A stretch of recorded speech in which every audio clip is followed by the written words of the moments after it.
Good morning, it's Friday the 9th of October and it's time for Boris's Best of British Bulletin with me, DaviePHD. I was going to give this a miss this week as Boris and his chums have been doing such a great job. Actually, it's been a shit show, just like last week and the week before, so strap yourselves in, let's roll. In Scots Tory news, I guess it has to be acknowledged, the Margaret Ferrier COVID journey has not been the indie cause's finest hour. And as you can imagine, the Tories gave us a right good kicking on the old social media, and rightly so. But Baroness Ruth Davidson didn't miss the opportunity to put the boot in. A mere 15 hours after the story broke, Baroness Ruth Davidson had tweeted or retweeted 18 times, asking why we hadn't got rid of Margaret Ferrier. When Baroness Ruth Davidson knows only too well that things had gone as far as they could at that point. But in the 134 days since Dominic Cummings went on his little jolly, culminating in a visit to Barnard Castle's non-existent branch of Specsavers, guess how many times Baroness Ruth Davidson has tweeted to ask what the fuck he was thinking? I'll give you a clue. It's less than one. Scots Tory branch office supervisor Dross MP was the only notable Tory to push back during Cummingsgate by resigning his UK government ministerial post. So at least when he tweeted about Margaret Ferrier, he had a fucking leg to stand on, unlike Baroness Ruth Davidson. So that's it for this week, Scots Tories. You've had your fun. Now the ass-kicking boots are back on my fucking feet. After being so clear about Margaret Ferrier, Scots Tory branch office supervisor Dross MP was soon back to mixed messages. Later that day he went on Tinterweb to say he wanted local farmers to be able to supply local produce for local school meals. Which, by the way, is already Scottish Government policy, so is already happening where it is possible and cost effective. I was genuinely puzzled, because a week before, Dross MP and the other Scots Tory branch office MPs voted for the UK Internal Market Bill, which prohibits geographical advantage in government procurement. So if Dross MP gets his way, just how are Deloitte, Serco and G4S expected to get a slice of the action? I mean, I'm sure they'd all love to enter the school dinner market. So, does Dross MP intend to break UK law that breaks international law? Or does breaking a law that already breaks another law make breaking the first law legal? And most importantly, has Dross MP run this past the guy who leads, or attempts to lead, an actual political party? In fact, this is just like a few weeks ago when he proposed that local councils could award local tradesmen contracts, which is already ScotGov policy, but would be in breach of the UK Internal Market Bill. Actually, he's not going to have to do either of these things because we all know he won't be First Minister in 2021. On Tuesday, Dross MP rebelled even further against UK Tory principles by saying he would continue to provide free university education if he became First Minister. Yet again, something that's already Scottish Government policy, so even if he did become First Minister, he would have to do precisely fuck all to deliver that promise. Dross MP went even further later in the day, saying he would vote against the UK Internal Market Bill at its final reading if he wasn't satisfied it wouldn't break international law. Now I think I know what's going on. Dross wants to join the SNP. Think about it now. He used to be a Liberal Democrat. Now he's a Conservative. Now he's copying ScotGov policies and mirroring our position in the UK Internal Market Bill. Is Dross MP going to leave the dark side of the Force and cross over to the good? Is he going to leave the Sith and become a Jedi? Well, in the final item of Scots Tory news, as most of you know, our cheeky Tory chums have recently taken to mistakenly referring to us as the Scottish Nationalist Party, as opposed to our actual title, the Scottish National Party. This led to a wee Twitter spat where an indie blogger got into a disagreement with a Tory member about the name Tories for the Conservative and Unionist Party, claiming that the Tory party hadn't existed since 1834. But the most amusing and self-defeating thing about this is that the Scots Conservative Twitter handle is @ScotTories. In UK Tory news, On the 2nd of June, Boris Johnson announced he would take direct control of COVID-19.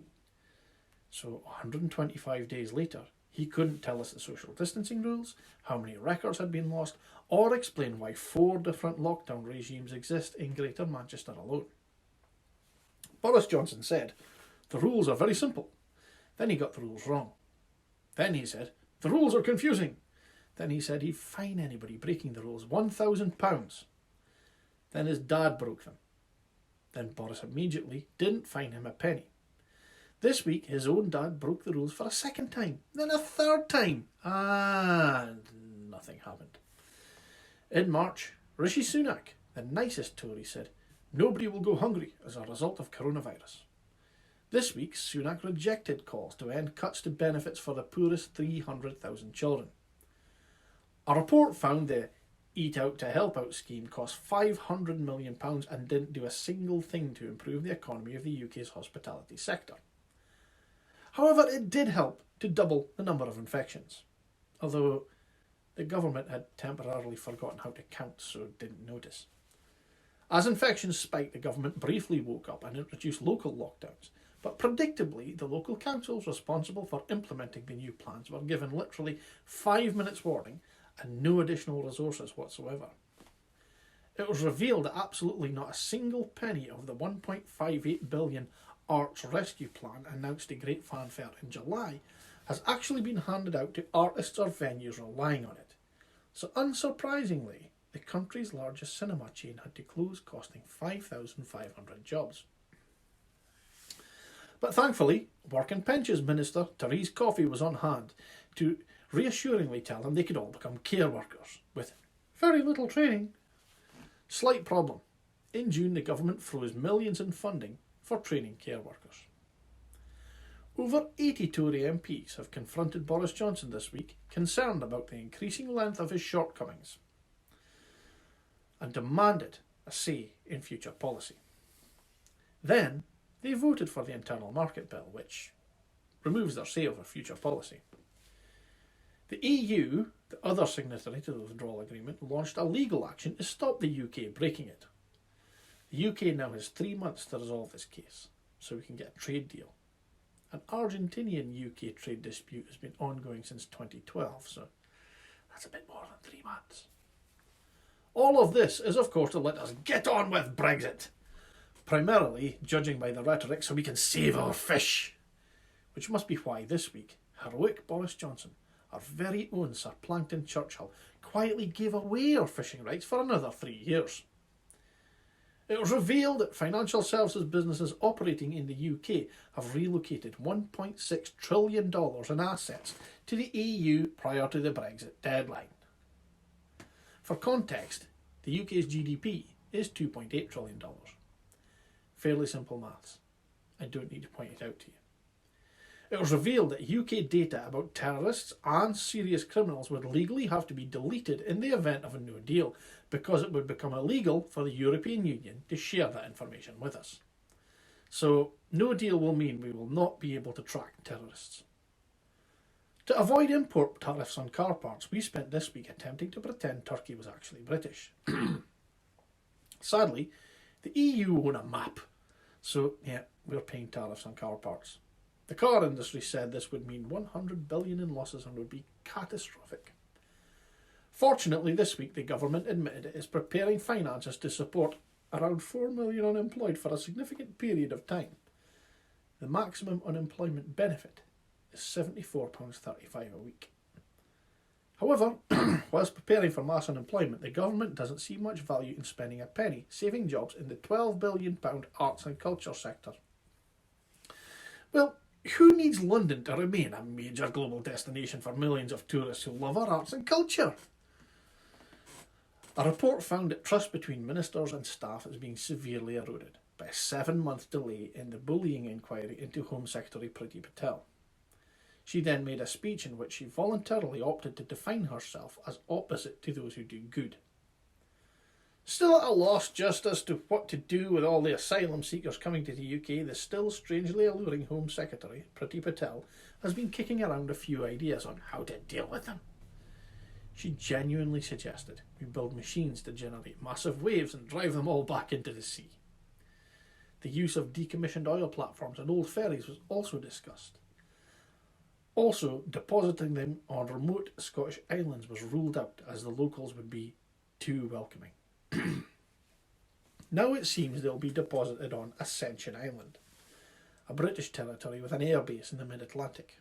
While this may relocate them out to your local travel lodge, I'd caution Miss Patel against this course of action. The last time Britain started a remote penal colony, it soon became a better place to live than the UK. And now we can't get a trade deal worked out with them. Tread carefully, Miss Patel. Matt Hancock told the Commons that a government trial on the use of vitamin D as a treatment for COVID sadly did not appear to show any impact. And that's because there has been no government trial on the use of vitamin D as a treatment for COVID. But in seemingly good news, no, really there is some good news, we now have 4 times as many ventilators as we had when the virus first hit. Hang on though, we can only use 1/5 of the new ones because we've forgotten to train enough staff on how they work. Now that is more like the Britain we know and love. Good news for Boris Johnson, as a poll of Conservative Party members found they think Gavin Williamson is even shitter than the Prime Minister.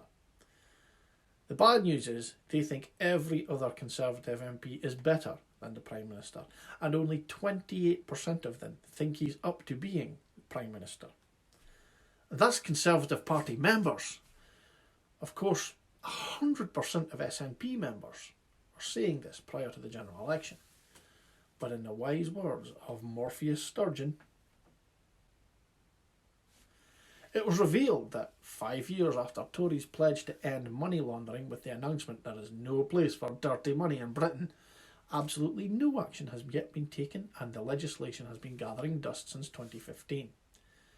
But thankfully, non-corrupt ministers like Robert Jenrick, who takes donations, which are apparently different from bribes, from housing companies, are still doing the right thing, such as unlawfully overruling his own officials to grant 50 million tax savings to a donor.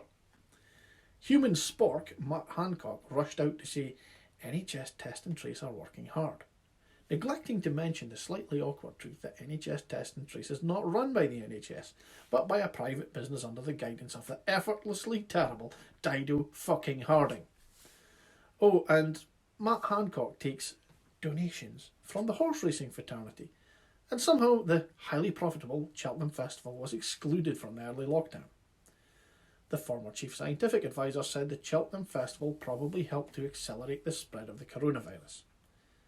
Not that the government would know, because it appears a mere 227 days after the first case, the UK government and their contractors at Serco and Deloitte still haven't learned how to import data into an Excel spreadsheet, as some of the test and trace files were lost. This is a known problem for Excel, especially the version they utilised, which is 13 years out of date. It especially affects Pentium PCs running Netscape and Windows 95. Any IT manager would tell you Excel is not the best way to store data for up to 67 million people, especially one so hopelessly out of date, as it is limited to a max of 1 million records. 16,000 positive tests have been lost, and an estimated 50,000 potentially infectious people may have been missed by contact tracers. Christ on a fucking bike. They've had as much dosh to spend on this as the entire NHS gets in a month. Whose fucking wall is this money being pissed up against? Of course, highly effective private business Serco, which does UK government contact tracing, and that's why some of its tracing staff report being so underoccupied they have managed to watch 3 seasons of The Good Place and play computer games all day for months whilst over 40,000 people have died.